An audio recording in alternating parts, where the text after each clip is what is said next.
Então, graça e paz, boa noite. Hoje é o nosso primeiro estudo. Depois de 1 ano e 10 meses, quase, nós voltamos a fazer o nosso estudo bíblico e nós vamos estudar toda quarta-feira, durante uns 2 ou 3 meses, sobre família. E o tema maior da nossa lição aqui vai ser como anda a sua família.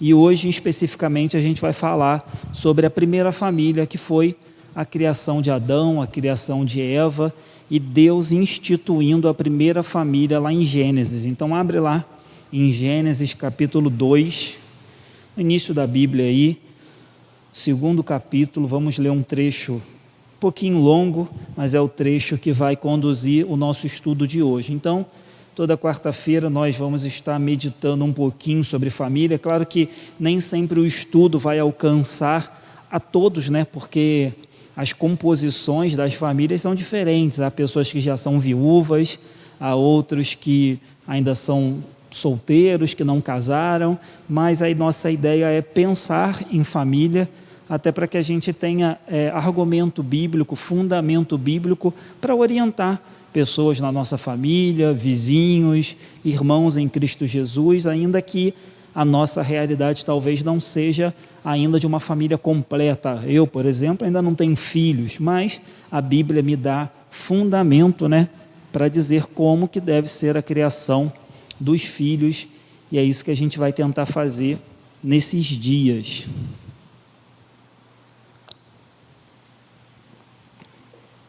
Gênesis 2, vamos ler do 4 ao 25, vamos devagar, porque o texto é longo, diz assim: Esta é a gênese dos céus e da terra, quando foram criados, quando o Senhor Deus os criou.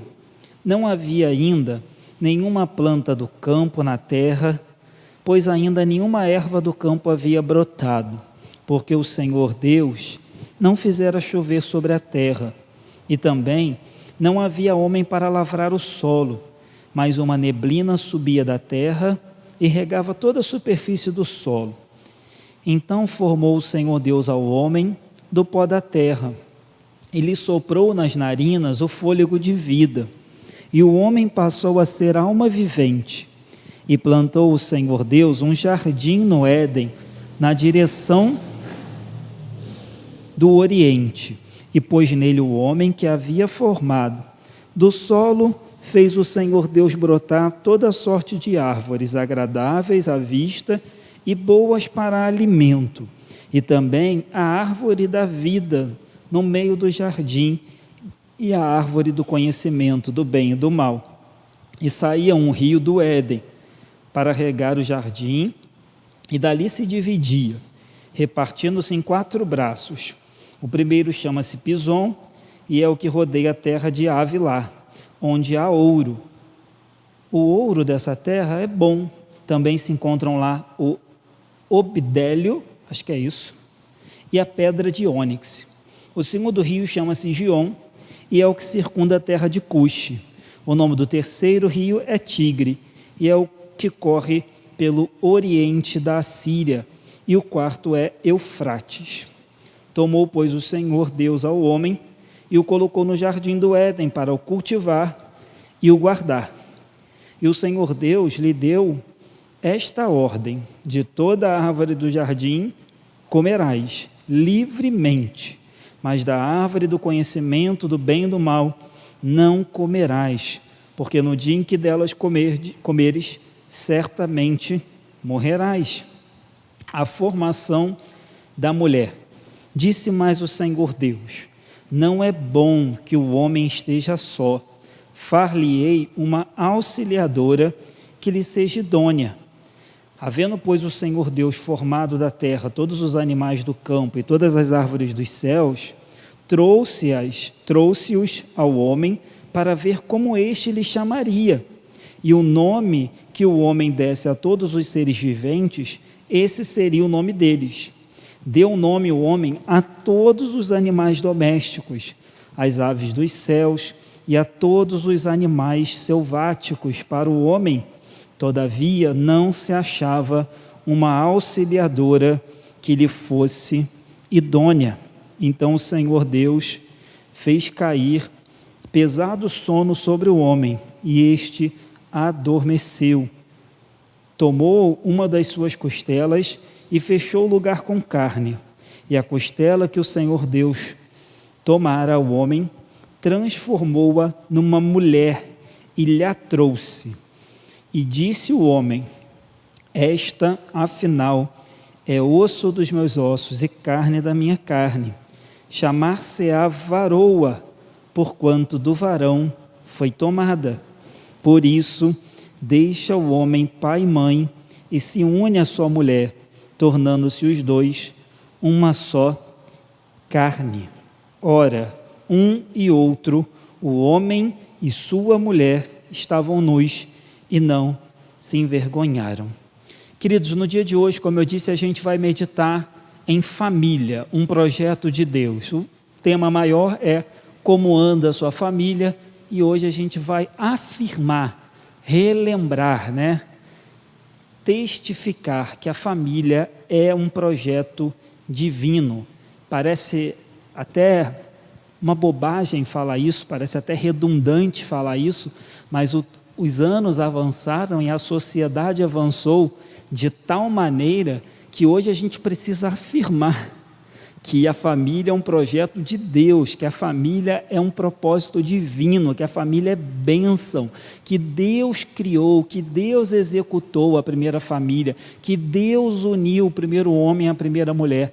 Então, coisas que há 10, 20 anos atrás provavelmente não precisaria nem ser discutidas, nem ser reafirmadas. Hoje, a gente precisa, às vezes, dentro da nossa casa, dentro dos nossos familiares, junto com os nossos familiares, às vezes até com pessoas que se dizem crente, a gente precisa resgatar o conceito de que a família é uma bênção, de que a família é um propósito de Deus, de que a família é onde Deus se manifesta no seio da sua igreja. Então, antes, a gente leu Gênesis 2, mas em Gênesis 1, tem um resumão da criação, e no final de Gênesis 1 diz assim: e viu Deus, Gênesis 1:31, viu Deus tudo quanto fizera, e eis que era muito bom. Embora hoje o pecado tenha manchado toda a criação de Deus, inclusive o homem, a mulher e a família, quando Deus fez todas as coisas, Deus viu que era bom. Então, a gente já entra aqui mais uma vez numa quebra de paradigmas dos dias atuais, onde muitos dizem que família é ruim, que casar é ruim, que constituir família é um peso, é um trabalho, você tem que abrir mão por causa de outra pessoa, é muito difícil, é muito duro, eu tenho que abrir mão das minhas vontades, dos meus desejos, para constituir uma família, um fardo. Para algumas pessoas, ter família é um fardo. Aí a Bíblia diz que Deus, quando fez tudo, viu que era muito bom. Então a família é um conjunto de pessoas que mantém um vínculo íntimo e doméstico, segundo a Bíblia, unidas por Deus, para formar uma união que transcende todas as outras uniões sociais. Você pode ter amigos, vizinhos, parceiros, colegas, você pode ter um ótimo convívio com os irmãos da igreja, mas a família é o vínculo criado por Deus para que ali Ele manifeste a sua bondade. Então a família é a unidade básica da sociedade. E eu gosto muito dessa frase, porque hoje a nossa sociedade acha, inclusive alguns políticos, alguns ditos filósofos, estudiosos, acham que a família tem que ser destruída, acham que a família é um esquema patriarcal, machista e opressor, sendo que as pessoas não entendem que a família é a base da sociedade. A sociedade como a gente conhece hoje, sociedade formada por leis, sistemas, ela existe por causa da família. Quem veio primeiro não foi a sociedade A gente chegou aqui, a sociedade não estava instituída. Na verdade, as famílias vieram, agruparam-se, reuniram-se e resolveram formar uma sociedade com regras, com valores, com conceito, com moral, com leis, com ordem. Então, a sociedade que existe para servir a família, e não o contrário.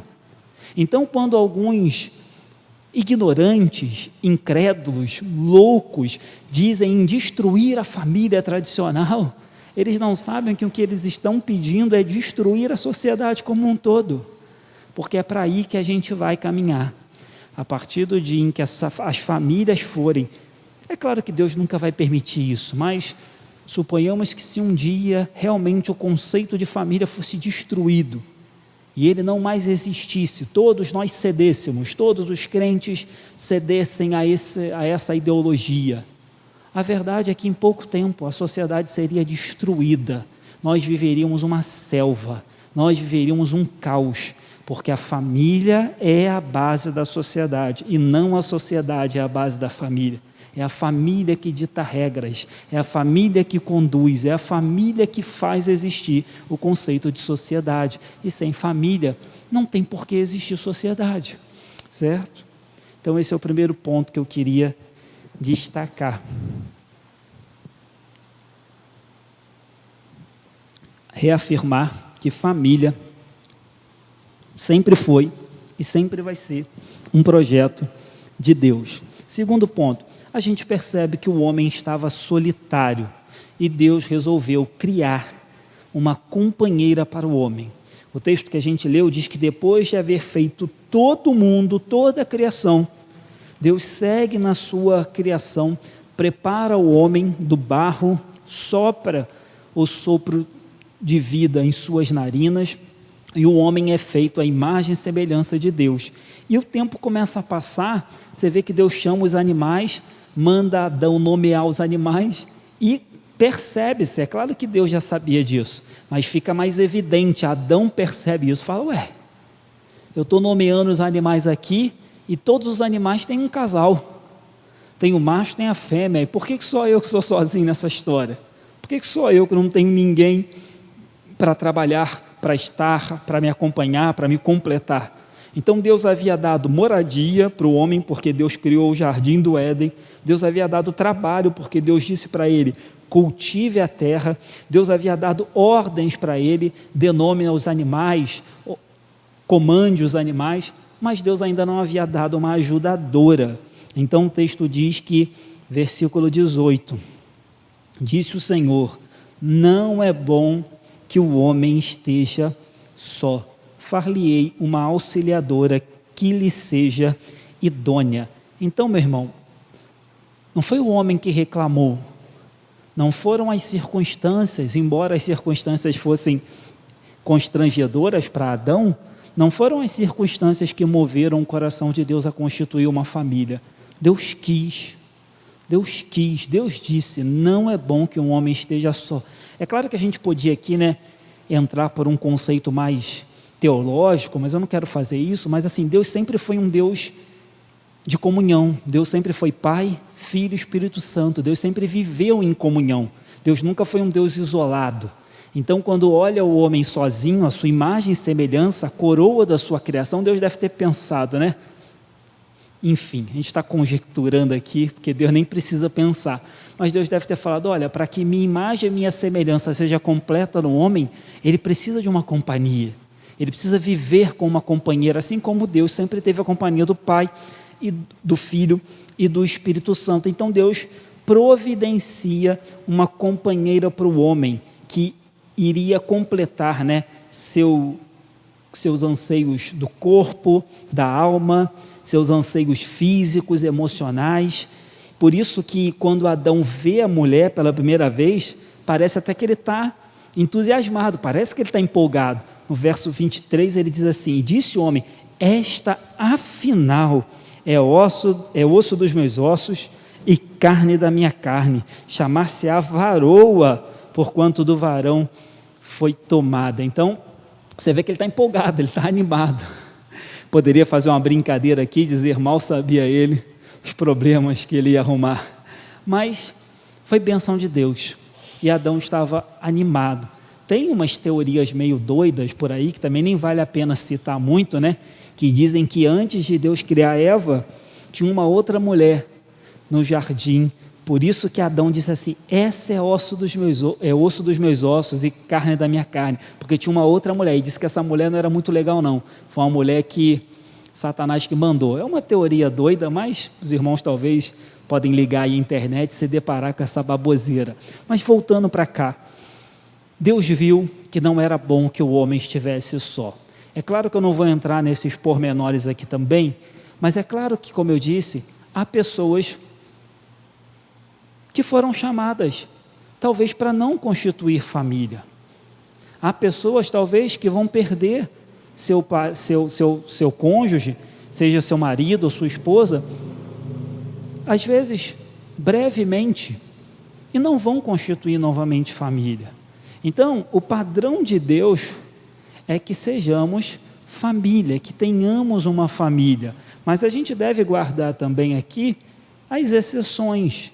Nós estamos falando da regra. A regra é que não é bom que o homem esteja só, mas a gente sabe também que no Novo Testamento, Paulo fala que há eunucos, aqueles a quem Deus chamou para não se casar e se dedicar exclusivamente à obra do Senhor, mas isso é uma exceção. A regra é que o homem e uma mulher devem se casar, constituir família para a glória de Deus. Agora, um último detalhe aqui desse ponto, né, acerca ainda de Eva, é que você vê, parece que há uma lição aqui muito importante para os nossos dias. Não é fácil achar uma mulher.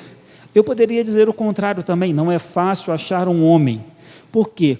Foi necessário que Deus fizesse Adão cair no sono, tirasse uma costela dele, fizesse uma mulher especial, específica para Adão. Então a gente deveria, e aí talvez eu esteja me referindo aos mais jovens da igreja, não estão aqui, mas fica aí o meu conselho, o meu recado, até para os pais que estão aqui, para os avós, é que os jovens deveriam atentar para isso, antes de tentar contrair um matrimônio, antes de tentar um casamento, antes de começar um namoro, ou pensar em se unir com alguém, a gente deveria pensar, ter uma pessoa, encontrar uma pessoa, não é fácil, não foi fácil desde o início. Deus criou Eva para Adão, então a gente precisa orar mais, ter mais cuidado, ter mais discernimento, mais sabedoria, na hora que vamos entrar num relacionamento. Então, desde o Éden, Deus preparou a primeira família. A gente precisa orar para que Deus prepare as próximas famílias, certo? Talvez seja por isso que a gente vê tanta família passando problema. As pessoas não oram e não pedem a Deus que Ele providencie a pessoa com quem eles vão casar. Segundo ponto aqui, terceiro, uma mulher para um homem, mais uma vez parece redundante, mas Deus criou uma mulher para um homem, Deus criou um homem e uma mulher. De novo, se a gente voltasse a 20 anos atrás e estivesse aqui nessa igreja, os irmãos que estão aqui há mais de 20 anos, e um pastor no púlpito precisasse afirmar que Deus fez um homem, homem, e mulher, mulher, que menina é menina, menina é menina, as pessoas vão falar: pastor, o senhor está louco, o senhor acha que é preciso afirmar isso? Sim, chegamos em um tempo que a gente precisa dizer que homem é homem, mulher é mulher, e isso não muda, nunca vai mudar. Por quê? Porque Deus os fez assim. Deus faz uma mulher para um homem. Os sexos masculino e feminino pertencem ao plano de Deus, ao padrão divino, ao projeto de Deus, e foi assim que a gente acabou de ler aqui. Deus vê o homem sozinho e diz: não vamos fazer um amigo para ele, vou fazer um colega para ele. Deus diz: não, vou fazer uma mulher, uma ajudadora, auxiliadora, uma companheira idônea. Então, como eu disse, nunca foi tão necessário que a gente levantasse a nossa voz com respeito, né? sem agressões, sem ofensas, sem discriminação, preconceito, mas nunca foi tão necessário que a gente reafirmasse: Deus criou uma mulher para o homem e o homem para uma mulher, e ponto. Então, um homem e uma mulher foram igualmente criados, e se foram criados, é porque Deus assim queria que esse casal desse continuidade na obra da sua criação. Foi um ato soberano e divino. Nada interferiu à vontade de Deus, nada influenciou a vontade de Deus. Deus não erra. O plano de Deus sempre foi perfeito, maravilhoso. Então, se Deus criou um homem e criou uma mulher, assim devemos defender até o final dos dias. Deus não muda. Homem e mulher foram criados à imagem de Deus. Por isso, ambos possuem dignidade, tanto o homem quanto a mulher. Embora no seio da família, mais para frente a gente vai falar isso, há funções que Deus estabeleceu para o homem, funções que Deus estabeleceu para a mulher, há características físicas que competem aos homens, características que competem à mulher.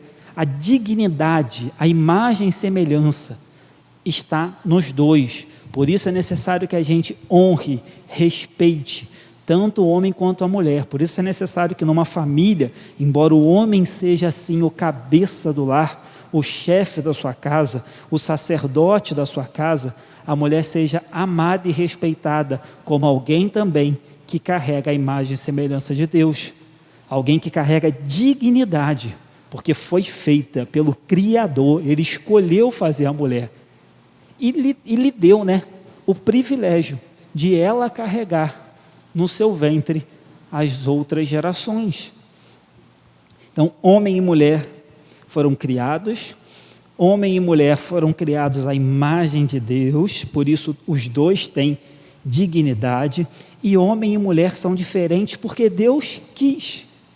Porque se Deus quisesse, Deus poderia inventar uma outra forma de fazer a humanidade, mas Deus quis fazer dois seres humanos de sexos diferentes para que eles pudessem se complementar, para que eles pudessem formar um casal, para que eles pudessem se unir, para que exatamente na diferença houvesse união, para que exatamente naquilo que um tem, o outro não tem, ao unir-se, formassem uma família e pudessem ter filhos, reproduzir, procriar, crescer, multiplicar. Então Deus quis desde o início que essa diferença fosse uma marca distinta, homem e mulher. Essa diferença vem de Deus, e querer hoje, por meio de estudos, de ideologia, de, o diabo a quatro, querer colocar por terra essa verdade, isso é demoníaco, isso é satânico, isso é diabólico, isso é pecaminoso.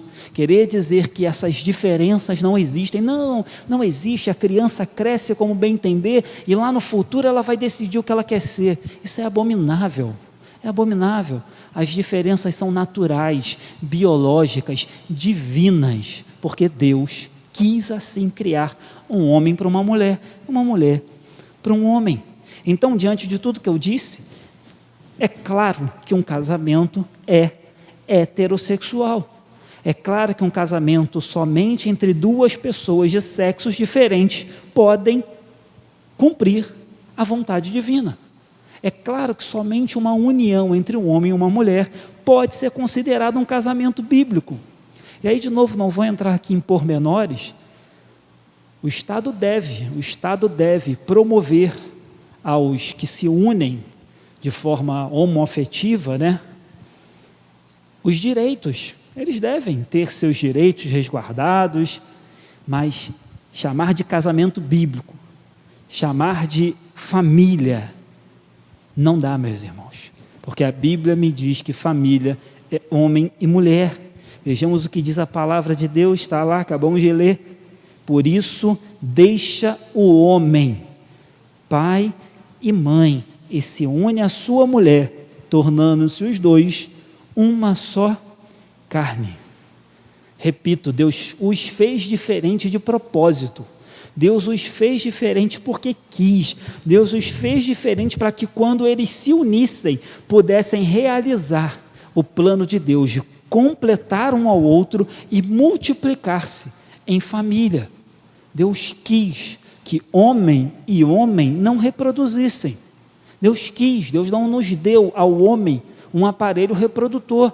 Deus quis que mulher com mulher não reproduzissem, porque homem com homem, mulher com mulher não constitui família, não constitui matrimônio bíblico à luz das Escrituras. Então, com muito respeito, como eu disse, com muita cautela, a gente afirma que toda união homossexual é pecaminosa, é contrária à natureza, porque a natureza diz que Deus fez homem e mulher, a natureza, a biologia, o corpo humano, as características físicas. Mas há raras exceções. Claro, eu já disse, o pecado entrou no mundo, o pecado corrompeu o corpo humano. Então pode haver que crianças venham a nascer com algumas deformidades, com algumas diferenças, né? Tem o caso de pessoas que são hermafroditas, pessoas que nascem com ambos os sexos, é raro, mas existe. Mas isso é consequência da corrupção, do corpo imperfeito que a gente passou a ter depois do pecado. Mas naturalmente falando, qualquer união homossexual é contrária à natureza e é contrária à vontade de Deus, porque Deus quis nos fazer diferentes, e é justamente a diferença que há entre macho e fêmea, desde a criatura mais ínfima até a criatura mais inteligente, que é o homem. É isso que faz a união dar um casal, uma família, reproduzir, cumprir o propósito de Deus.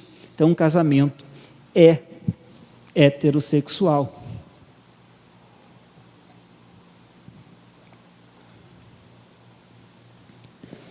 Vamos ver se depois que essa live for para a internet eu vou ser preso.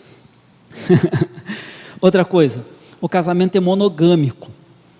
E, novamente, talvez se você voltasse há anos atrás e afirmasse isso numa igreja evangélica, você não teria problemas. Mas hoje, há seitas evangélicas, né? Eu acho que os mormons não fazem mais isso, mas os mormons, né? É uma seita que se diz evangélica, que há muito tempo atrás, não sei se hoje ainda faz, mas eles permitiam que um homem tivesse várias mulheres. E a Bíblia diz que Deus deu a Adão uma mulher. Deus não viu necessidade de fazer 2, 3, 4. E tanto uma era suficiente que Adão e Eva tiveram uma pinca de filhos.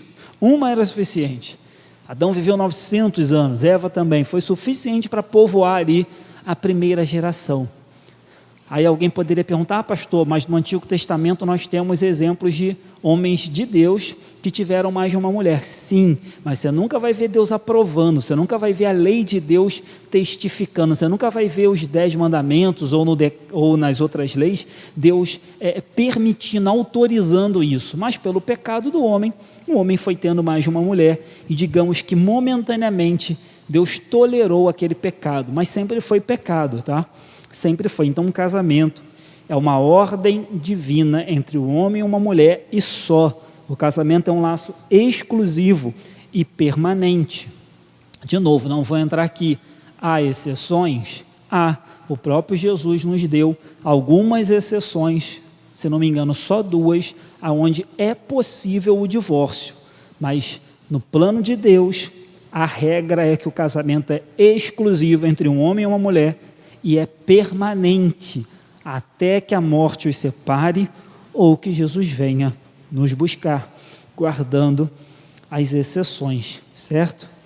Lá em Mateus, vamos abrir lá? Depois no final do estudo, se alguém tiver uma pergunta, tá, queridos? Que aí a gente termina a gravação e responde as dúvidas se houver, porque se os irmãos falarem agora, não vai sair na gravação.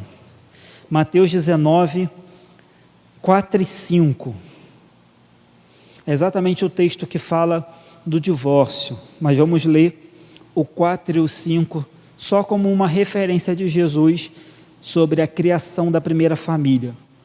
Então respondeu ele: não tendes lido que o Criador desde o princípio os fez homem e mulher, e que disse: por esta causa deixará o homem pai e mãe, e se unirá à sua mulher, tornando-se os dois uma só carne. Então Jesus, quando interrogado pelos fariseus acerca de divórcio, ele vai lá para o Gênesis. Quando precisa falar sobre família, sobre divórcio, sobre casamento, Jesus vai lá no Gênesis e busca o Gênesis como padrão, porque no tempo de Jesus já havia muitas possibilidades de divórcio, muitas. O judeu que a mulher engordasse podia mandar embora, que a mulher queimasse o arroz podia mandar embora, o judeu que passasse pela rua e se deparasse com uma outra mulher mais bonita que a dele, podia mandar a mulher dele embora. Aí Jesus vai lá no Gênesis e diz: ei, desde a criação, Deus desejou fazer um homem e uma mulher. Desde a criação, Deus disse que o homem largaria o pai, a mãe, e formaria um outro núcleo familiar. Mais para frente a gente também vai falar um pouco sobre isso, né? Mas fica aqui uma dica também. O sogro, a sogra, os avós são bênçãos, mas Deus nos chamou a largar pai e mãe e ser uma só carne com a nossa esposa ou com o esposo. Então há que haver também dentro das famílias uma independência, há que haver também dentro dos novos casamentos uma independência para que o novo casal conduza a sua família. É bom ouvir conselhos, é bom ser ajudado, é bom ter a colaboração dos nossos pais, mas a partir do momento que a gente casa, tanto o novo casal quanto os pais precisam entender que a vontade de Deus é que a partir daquele momento uma nova família seja instituída, uma nova família, e uma nova família nem sempre vai fazer igualzinho ao que a outra família fez, porque há muitas pessoas que fazem isso, há casais novos que ficam com problemas, porque querem reproduzir dentro da sua casa tudo que viu com seus pais. Meu pai fazia assim, minha mãe fazia assim. E há casais novos que têm problemas também, porque querem romper com tudo do passado.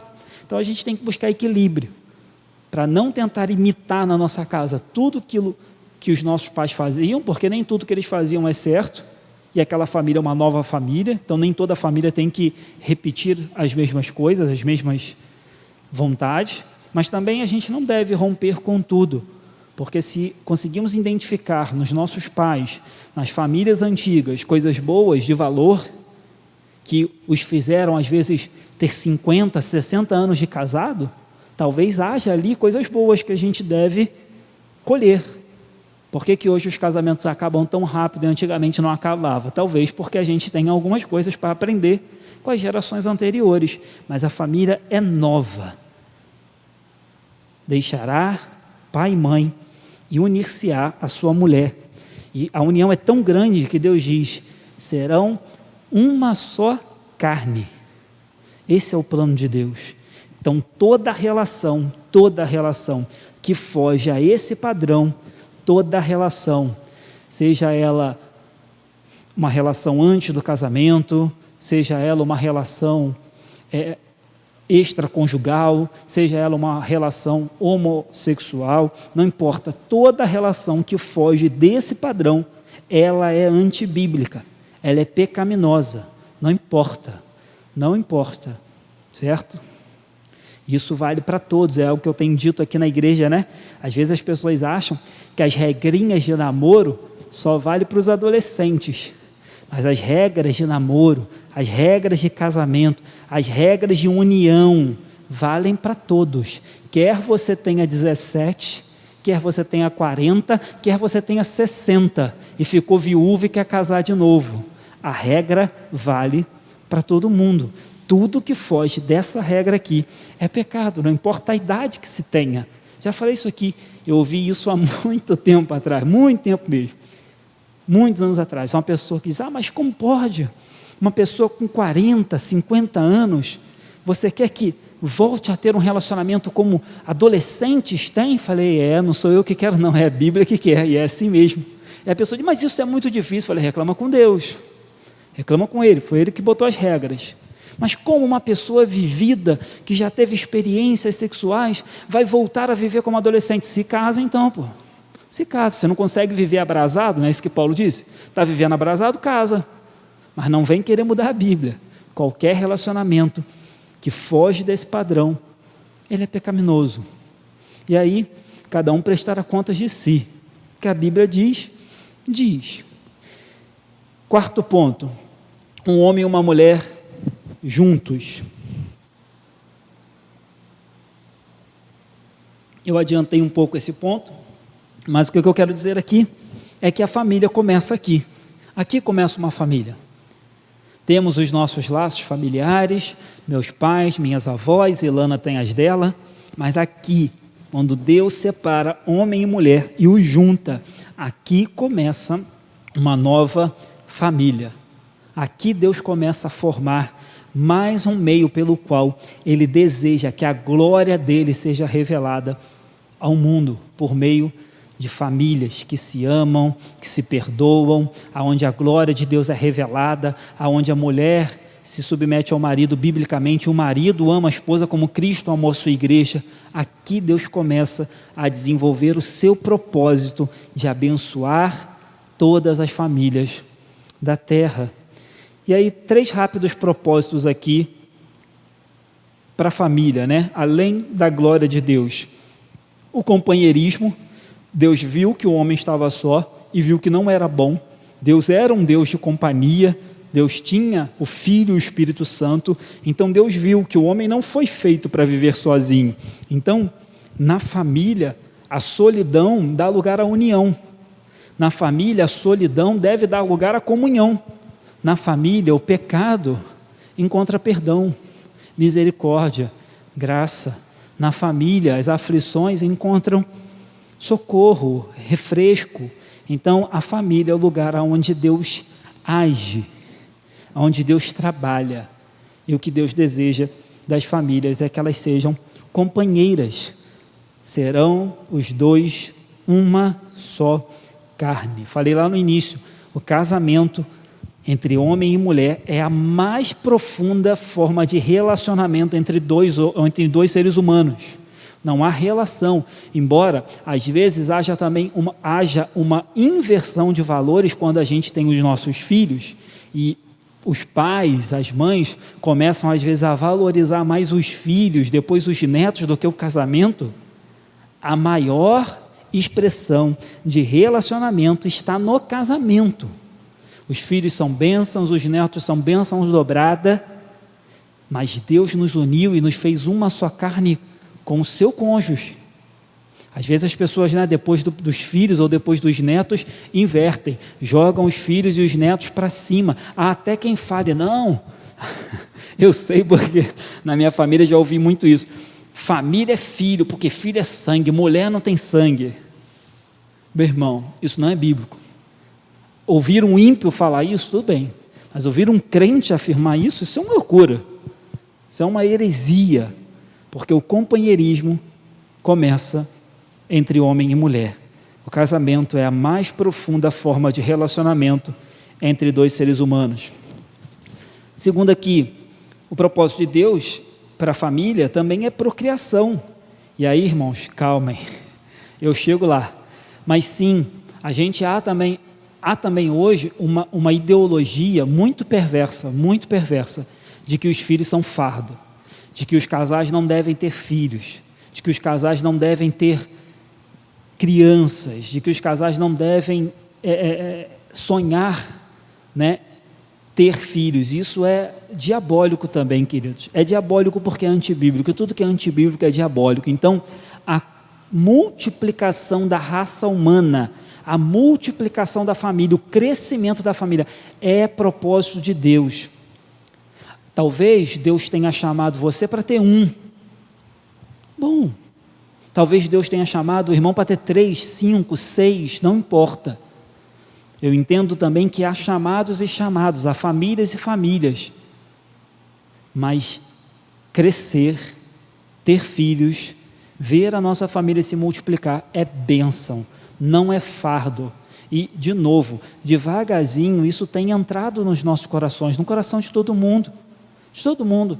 Esses dias, tem uma prima da Ilana, que ela faz homeschooling. Para quem não sabe, homeschooling é aquele esquema que você educa os seus filhos em casa, você não coloca eles na escola. Ela mora em São Paulo. Ela está indo por 4º filho agora. Quarto. Está grávida do 4º. As crianças sabem tocar piano, cantar salmos e hinos, recitam versículo da Bíblia. A gente fica brincando. Eu falei, Lana, quando eu tiver meu filho, eu vou mandar lá para a casa dessa sua prima em São Paulo. Depois que ele tiver 3, 4 anos, ela devolve, que ele já vai vir formadinho. E aí, quando ela soube que estava grávida do 4º filho, ela escreveu um texto. Eu não vou saber citar o texto agora, mas ela dizia assim: se você ganhasse na Mega Sena, você reclamaria? Se Deus falasse, ei, estou te mandando um presente, você reclamaria? Se Deus falasse, ei, estou te dando uma bênção, você reclamaria? Ela disse, eu estou indo para o 4º, e eu entendo que é uma bênção, é uma dádiva, é um presente que Deus me deu, então eu jamais vou reclamar. E eu estou falando de uma mulher que cria os 4 em casa, ela que dá aula, ela que faz tudo. Então, queridos, a gente precisa resgatar isso também. A gente precisa resgatar isso e tomar muito cuidado, porque aos poucos, os nossos anseios profissionais, nosso desejo de juntar dinheiro, nosso desejo de trocar de carro, de comprar uma casa nova, de viajar, pode, sem perceber, estar afastando a gente do propósito de Deus, que é ter filhos, certo? E como eu disse, estou na fila da adoção e na fila para fazer o meu também, em nome de Jesus. E por último aqui, Deus também deseja preservar a humanidade por meio da família. A conservação de valores está na família mesmo. Como eu disse lá no início, acabem com as famílias e a conservação, a preservação da sociedade vai acabar.